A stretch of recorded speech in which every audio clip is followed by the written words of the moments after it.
All right, we're going to go ahead and get started. President Livingstone will start us off with an opening statement, and then we'll go to Mack, and then we'll open it up for questions. Thank you and welcome. I want to thank you for gathering with us today in the safe environment in Zoom and doing it on such short notice. I also want to thank the members of the NCAA's Committee on Infractions hearing panel, as well as the NCAA enforcement staff for their cooperation and professionalism with Baylor throughout this very lengthy process that we've just concluded today. Today, as you know, the university received the findings from the Committee on Infractions hearing panel. And as I expect you may have already read through the document or the associated releases, we're not going to spend a lot of time today going into details. And as we noted in our message to the Baylor family earlier today, our internal and external attorneys will be conducting a comprehensive review of the report, and we will decide on our next steps, if any, in the near future. While the Baylor family has faced its share of significant challenges over the past few years, these challenges pale when compared to the impacts on sexual assault survivors and the many lives that have been forever impacted. What happened at Baylor will always be a part of who we are. It will always be a part of our story, and it will always be a part of what influences and informs the decisions we make now and into the future. While I was not at Baylor when these issues arose, I have met with several of the sexual assault survivors during my time as president. I've heard their stories, I've cried with them, I've offered apologies, and I've sought opportunities for healing and reconciliation. These are extremely difficult conversations that no student should ever have to experience. I am confident saying that Baylor is a much different university today than it was 3, 5, and certainly 10 years ago, as we seek to bring light to the world as a preeminent Christian research university. I can assure you that Baylor is deeply committed to compliance in all aspects of our operations, not solely in athletics, but campus-wide. And we've taken many significant steps to ensure a safe, healthy, and supportive and compliant campus community for all of our students, faculty, and staff.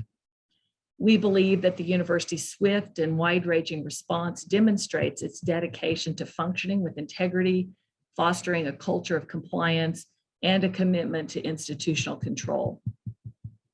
Our Vice President and Director of Intercollegiate Athletics, Mack Rhoades, has truly been a servant leader since his arrival in Waco 5 years ago.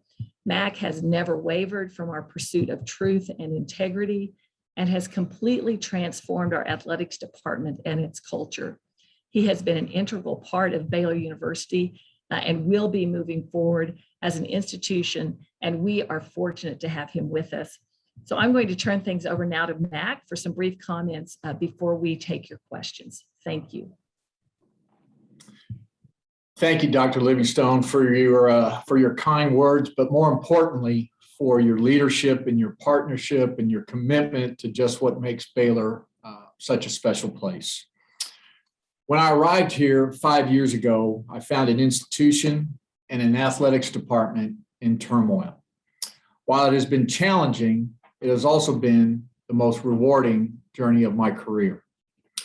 The women and men in Baylor athletics are some of the most talented, kind-hearted, ethical, and student-centric professionals you'll ever meet.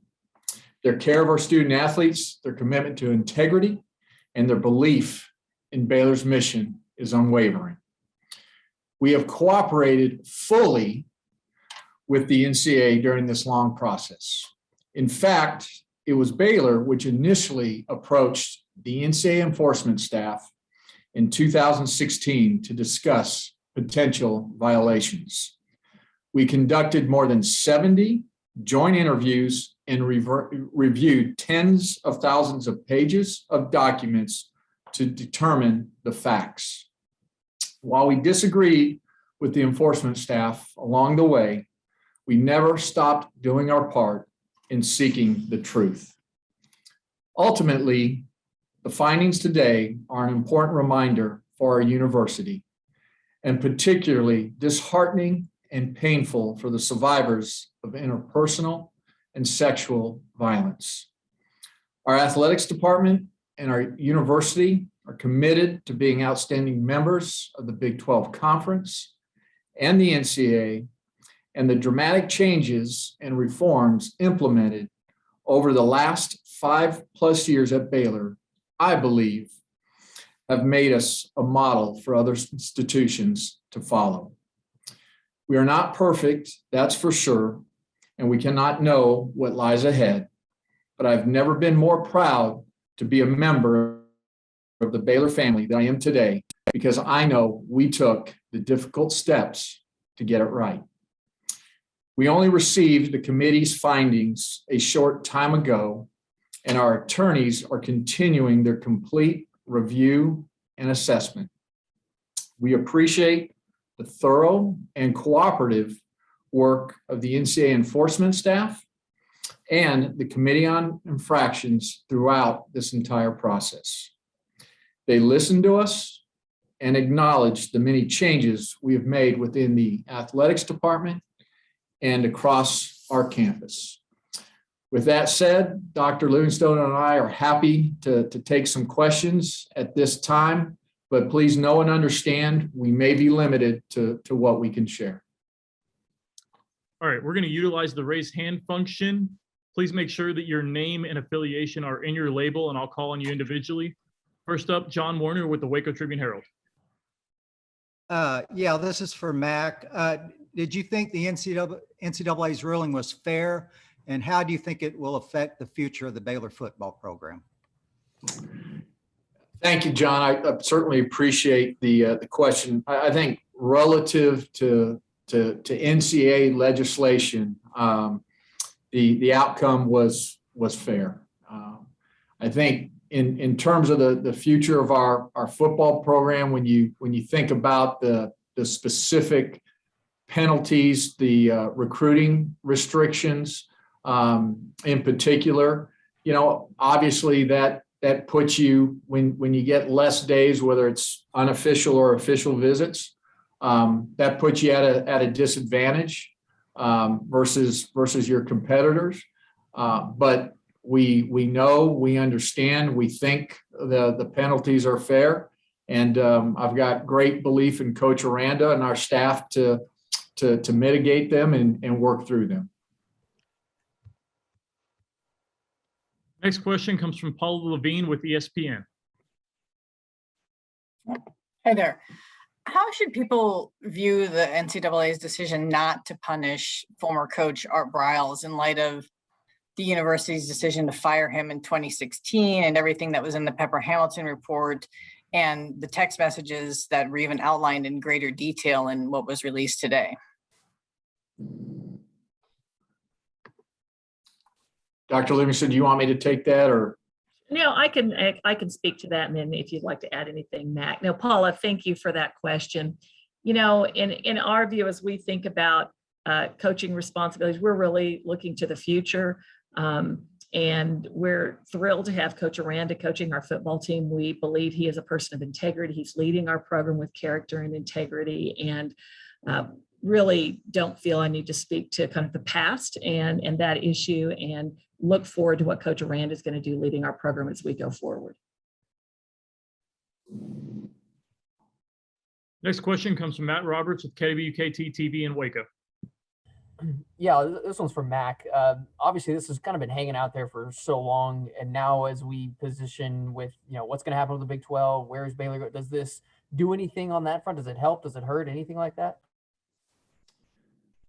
Thank you, man. I appreciate the question. I think you said it. It's been hanging around. It's been a black cloud for since I arrived on this campus, and I think we're glad to have some closure and to be able to look forward and move forward.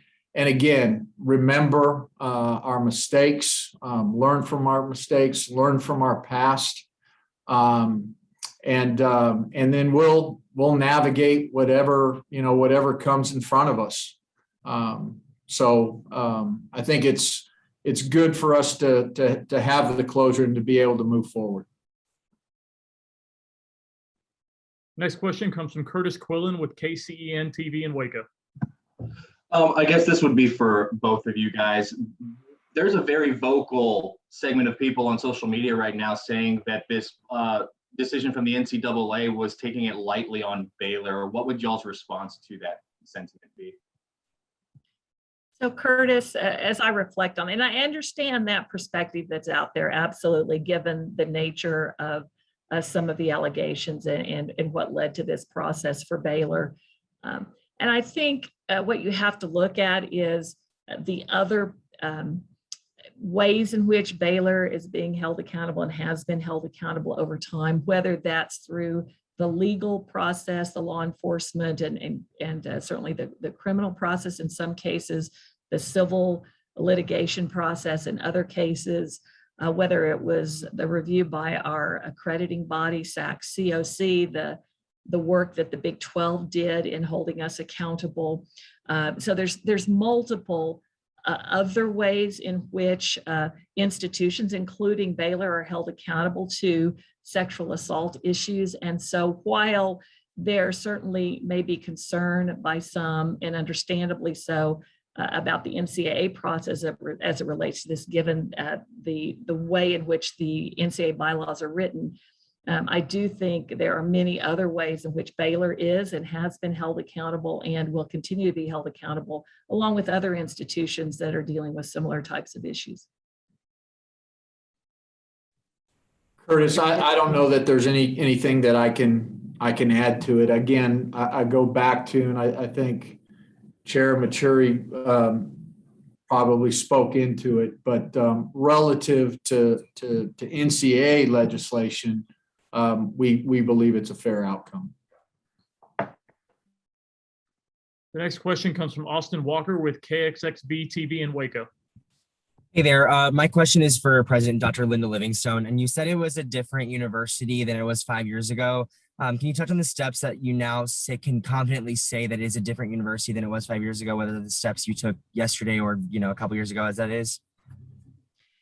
Sure, Austin. I think it's been a long process for the university, and you can look on many, many different levels. There's been dramatic changes in personnel at the institution, whether that was in athletics or at other levels outside of the athletics program. You can look at dramatic changes in our policies at the university in regard to how we handle student conduct, how we handle Title IX cases. You can look at processes that we follow. And frankly, if you go back and look at the 105 recommendations that came out of the Pepper-Hamilton review, all of which have been implemented and verified multiple times over, you can see the dramatic changes that have taken place. And, to speak specifically to some of those changes as it relates to Title IX, we have one of the best staff Title IX offices, I would argue, in the country, certainly within the conference in this region.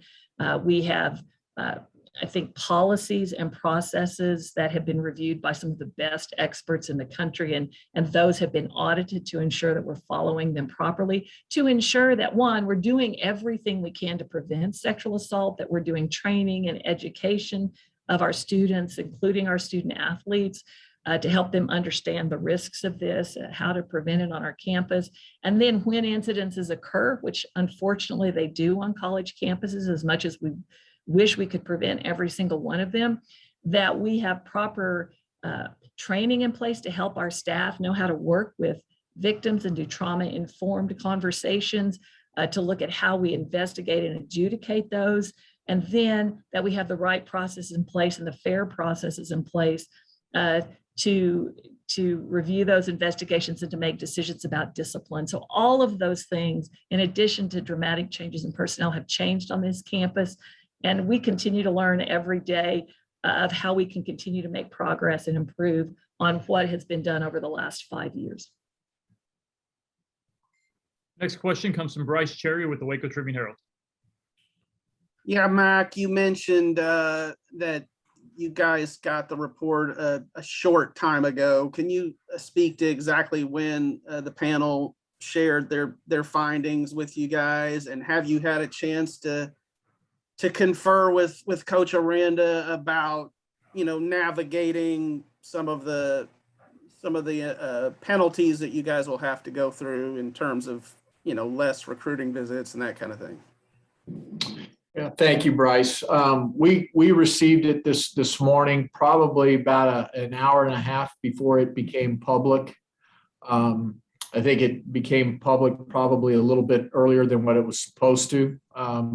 So we had a little bit of time to process and to review.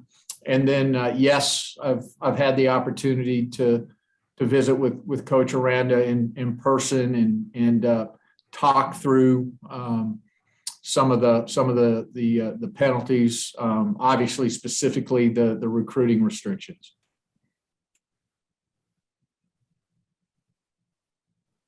Next question comes from Kendall Cout with Our Daily Bears. This question I think could be for either one who could answer it, but I'll start with Linda. The report does not specify that athlete from 2011 that vacates the wins if that athlete played in 2010 or 2009. Do you know at this time if that will only apply to the 2011 season as far as vacating wins?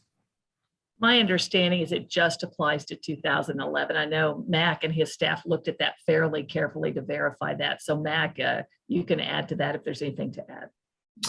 Yes, at this time, again, just in our quick review, we believe it's just 2011, and it impacts five games, 5 wins that season.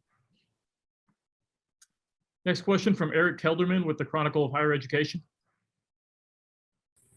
Hey, folks, thanks for taking some time today.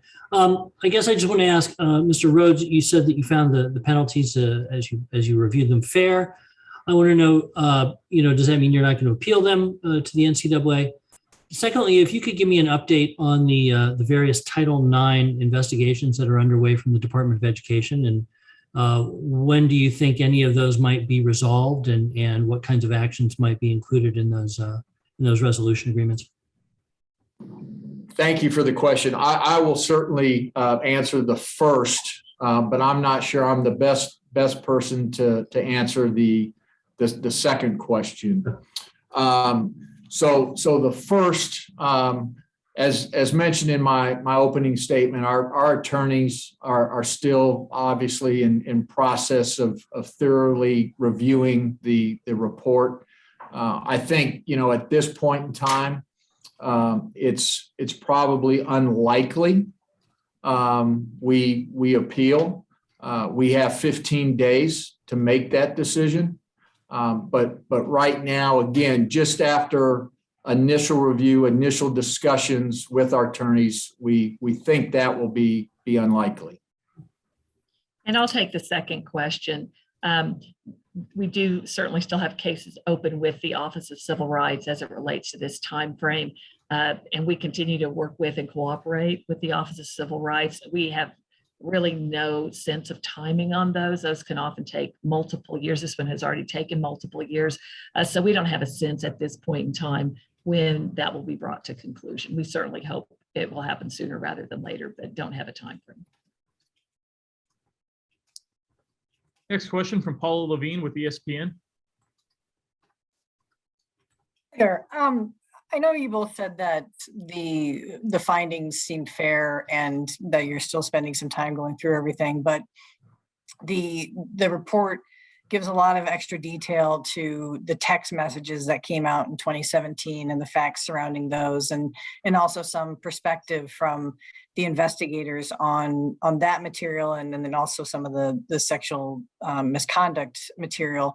Is there anything in there that you have seen fact-wise, or their interpretation or their opinion, that you disagree with? Paul, I certainly appreciate the question, and I think in general, and again, Chair Maturi may have even spoken to this, but I think in general we agreed on all of the facts. We didn't spend a lot of time in disagreement.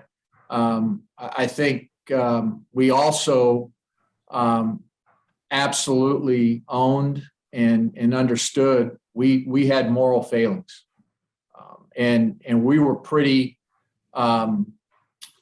resilient, pretty direct in stating that, and making sure that everybody understood that those moral failings are unacceptable, and they can't happen again.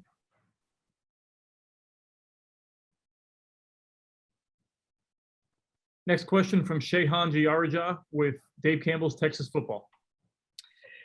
Hey, my question I think is primarily for Dr. Livingstone. So in the reports, in the argument, it seemed like a big part of the argument was that that the things that applied to student athletes didn't just apply to student athletes, and that was a big part of the defense. So I will ask, on the student side of things, as somebody who was also there from 2012 to 2016, what does day-to-day accountability look like for that in terms of heading forward? And also, for students who are there now, why should they believe that kind of things have changed? No, that's a very good question, Shehan. And I know for students that were here at that time, that was a very challenging time to be on our campus as we went through all of that and that became public. I would speak to accountability on a couple of levels. First, one of the real issues in this case was accountability for reporting of sexual assault incidences by employees of the university. This case was particularly related to those in the athletics department. And part of the reason the finding came down the way it did is because there was also not reporting in other places on campus of sexual assault, all of which was wrong and shouldn't have been the case, but our student athletes were not being treated differently than other students. And so our situation in that regard has changed dramatically in terms of accountability for our employees. In the state of Texas and at Baylor, even prior to the state requiring it, all employees of the university are required reporters of sexual assault and sexual harassment. And the state of Texas has a pretty strict law now making that an offense if you don't do that. So even prior to the state putting some of those regulations in place, Baylor had made everyone on campus a required reporter, which was not the case at the time. And we do extensive training with our faculty and staff to ensure that they know that, they know how to do it, and they know their responsibility and the accountability for that.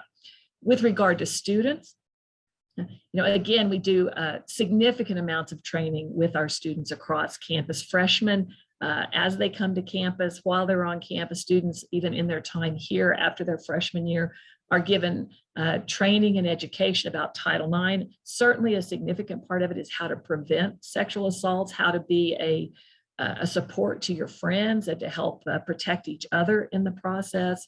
We have a program called It's On Us that's really important in that regard. We make it very available on campus for people to know the multiple ways in which they can report sexual assault if it occurs. And we've even changed some of our guidelines. We've got amnesty procedures in place now that if you're violating some other student conduct principle on campus related to an assault, you will not be held accountable for that misconduct because we want you to report the assault. And then, as we've said before, we have much stronger accountability procedures in place, good investigative procedures, good hearing procedures, good methods for determining discipline in the case that someone's found responsible. So there's just so much more awareness on our campus now than there used to be, and frankly, much higher levels of responsibility and accountability than at the time these incidents happened. Shehan, I'd also like to add that, all of those educational components that Dr. Livingstone referenced for our students, obviously that includes our student athletes. And then we do additional training with our student athletes, a very robust program we call Real Relationships. And we've continued to do that, and we'll continue to be resilient and improve and evaluate and make sure we do that for all of our student athletes. Next question from Tommy Witherspoon with the Waco Tribune Herald.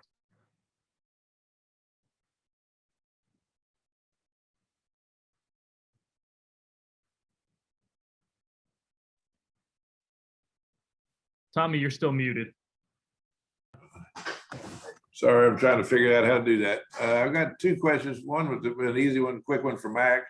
The Assistant Director of Football Operations, who is cited in the report, there's been conflicting reports about who that is. Can you tell us who that individual is? Yeah, I can tell you that I can't tell you who it is, but I can tell you who it is not. It is not Colin Shillingworth. Okay. Is it Odell James?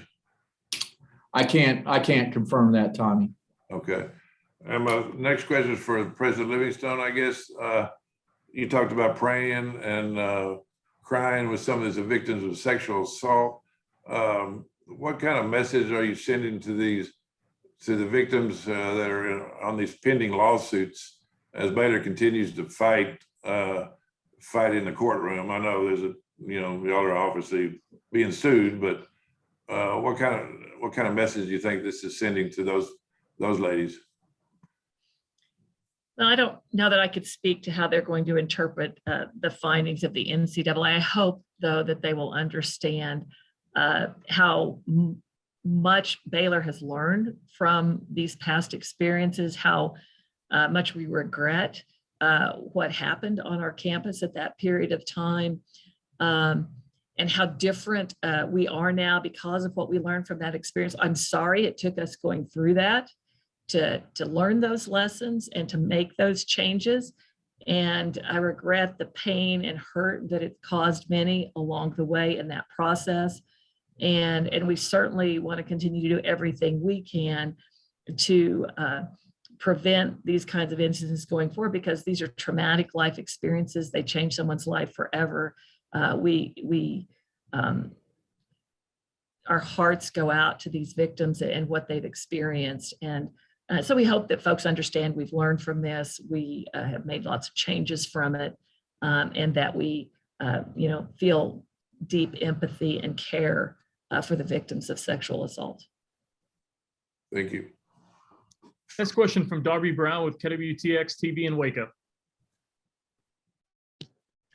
Thank you. My question is for Mack. Have you had any conversations with any of the current student athletes about these findings? And if not, because I know it's been a short time, I guess, how will those conversations go?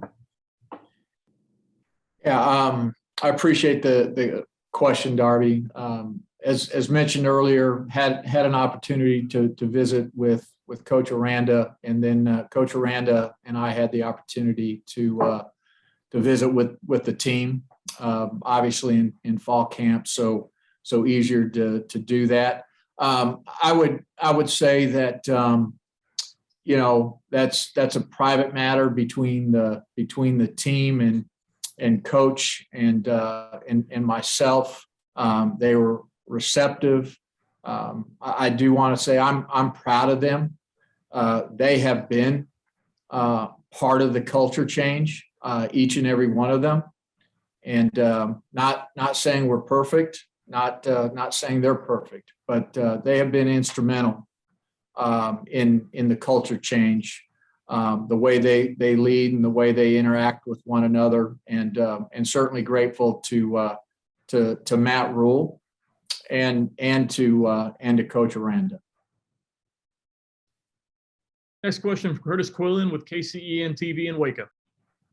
Dr. Livingstone, yesterday you were named to the NCAA's Constitutional Committee. And in this report, it states that the Committee on Infractions can only adjudicate based on rules in place from the NCAA at that time. Have you or any of your colleagues also named to this committee discussed whether or not anything of this matter would be discussed as you guys move forward with these constitutional changes? Well, since the committee was just named yesterday and our findings just came out today, we've not actually had any meetings of that group, and certainly no discussions at all related to this particular case. But I will say the intent of that committee is to really think from the ground up how a governance of intercollegiate athletics should be structured at a national level going forward, to ensure that we do it the best way possible in the best interest of our student athletes. And so I think all of these things are on the table, and really everything as it relates to governance of intercollegiate athletics. And so certainly I think our case informs that just as the Alston case that recently went to the Supreme Court informs it, just as the NIL issues inform it, just as some of the conference realignment issues inform it. So there are many factors that we take into consideration, but I have no doubt our case, among other cases that have gone through the infractions process, will be part of our discussions. Next question from Eric Kelderman with the Chronicle of Higher Education. Hey, folks, just one more. Thanks. Dr. Livingstone, as you join this constitutional committee, I wonder how can the NCAA and its member constituents erase this idea that, the rules are in place solely to protect the institutions from penalties in such instances. We've had a number of high profile cases over the past, decade. We could all on this Zoom panel name all of those and discuss them in great detail. But in each case, the NCAA has, either handed out either no penalties or in this case, things that may be seen as a slap on the wrist. So how can you erase that perception, I guess? And are you personally going to advocate for greater oversight by the NCAA in instances of sexual misconduct? I think one of the things that we see, not just in intercollegiate athletics, but across higher education more broadly, is just the growing complexity of the issues that we face in higher education. And sexual assault is absolutely one of those. And we've had to adapt and change the way we deal with that across our campuses broadly, in addition to what we do in our athletics programs. And so I think what's happened then is governance of intercollegiate athletics has lagged behind what's happening in the world, whether that's with, name, image, and likeness and how you let students benefit from that, whether that's, as I said earlier, related to the Alston case or issues of sexual assault. There's probably a longer list than that of things that have changed pretty dramatically in recent years as it relates to athletics that we have to take into consideration. And I think at the end of the day, what you want to do is have your priority be taking care of your student athletes and creating a fair and competitive playing environments for student athletes, and frankly, one that makes academics a priority. They are student athletes, and we need to remember that as part of this process. And so, I think all of these things are on the table, and we've got to look very, very seriously at them, including how we should be thinking about sexual assault and the responsibility of the NCAA and governance organizations with regard to this issue. We're almost out of time. Have time for one more question from Austin Walker with KXXV TV in Waco. Hey, one more thing. I know you've already kind of touched on this, but back in 2010, USC had a 2-year bowl ban for a very similar infraction. So I kind of want to ask again, with that being said, do you think that Baylor got off easy? Hey, Austin, yeah, and again, I appreciate the reference to USC. I'm not, respectfully, I'm not sure I agree with you in terms of similar cases. I think they were in many instances different. And I'll go back to what I've said, earlier.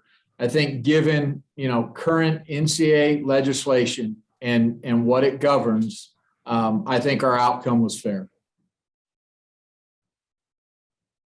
All right, that's all the time we have. Thank you so much, everybody, for joining us. We'll make a recording of this Zoom available. Appreciate your time. Thank you, everyone.